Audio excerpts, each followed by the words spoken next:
Roger Guillaume, bonjour. Alors, Roger Guillaume, ancien directeur de la Grande Poste de Perpignan, et frère, mais pas frère Jacques, frère Attablier, qui va présenter le jeudi 25 février. Le jeudi 25 février, à donc, 19h.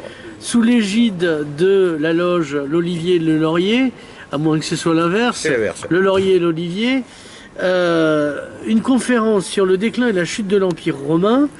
Alors, où déjà? C'est au Patio? C'est le restaurant Le Patio, qui est contre l'hôtel des Deux Masses, en face Medipol à Cabestany. Voilà. Alors, le déclin et la chute de l'Empire romain, mais tu commences tôt, puisque tu te sers de Platon pour décrire la chute de l'Atlantide et les transmissions des empires qui grandissent et qui s'écroulent jusqu'à Rome.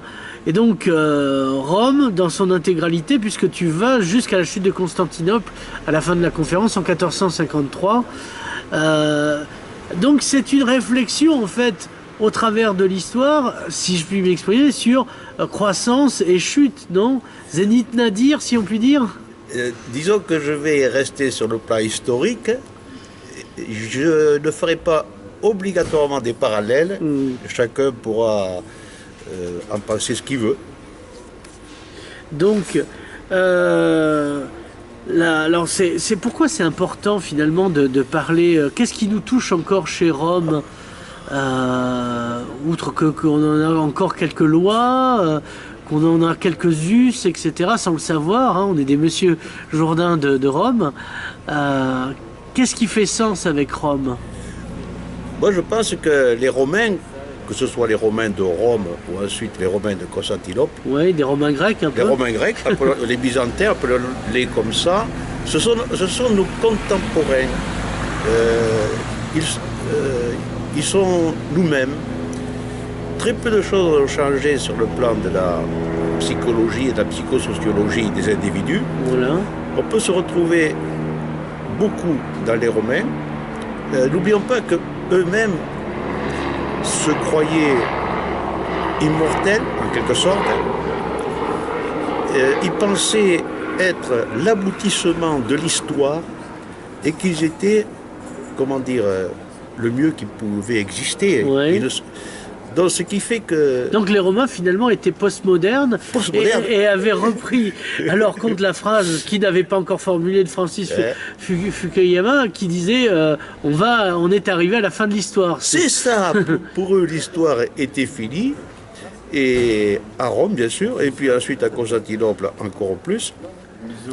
Et donc cette chute de Rome, si on commence par elle ne s'est pas faite en une dizaine d'années. Non.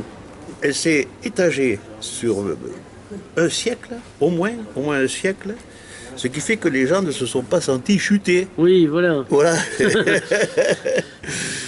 Quant à Constantinople, c'est autre chose. Là, il y avait vraiment des ennemis identifiés. On appelle ça les Turcs, hein? Oui, on appelle ça les Turcs ottomans. Hein. Voilà. Et là, c'était identifié. Et ça s'est passé beaucoup plus rapidement, puisque en 2 ou 3 décennies, Constantinople était plié, quoi. Ouais. Bon, il y avait déjà le détournement de la 4e croisade par le doge Enrico Dandolo.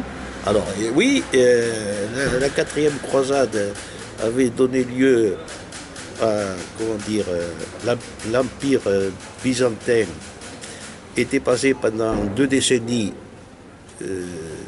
comment dire, sous la férule des Latins. Oui, des Latins. On avait mis des basileus à nous. Voilà, basileus à nous. En 1204, on a fait ça, et puis ça a duré quelques années.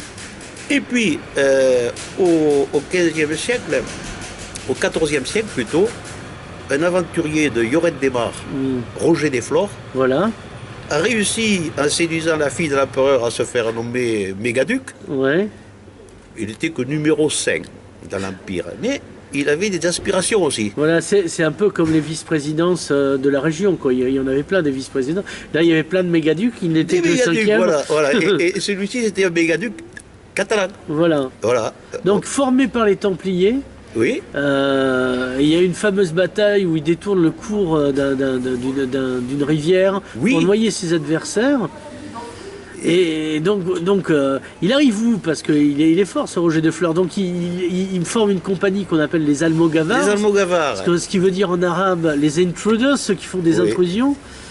Une compagnie, allez, soyons gentils, très rustique, hein, puisque c'était des guerriers, ils n'avaient peur de rien. Équipement très léger. Très léger, des Almogavars. Hein, et lorsqu'ils ont dû quitter Constantinople, à la suite de la prise de pouvoir avortée de Roger de Flor, eux, ils se sont consolés en occupant pendant plusieurs décennies une partie de la Grèce qu'on appelait à l'époque la Morée. Voilà. La Morée, ils l'ont occupée. Voilà, donc, ils ont créé le Grand-Duché d'Athènes. C'est ça, Grand-Duché d'Athènes, voilà, le mot exact. Donc voilà, donc il y aura tout ça dans la conférence. Roger de Flor, on en parlera à peine un peu. Voilà. Je chercherai surtout à voir quelles ont été les raisons de la chute de l'Empire romain. Et j'en ai identifié plusieurs. Et donc c'est ce qui fera un peu le corps de la première partie. Quant au corps de la seconde partie, j'insisterai beaucoup sur une impératrice qui a laissé son nom dans l'histoire, notamment dans une pièce de Voltaire, Irène.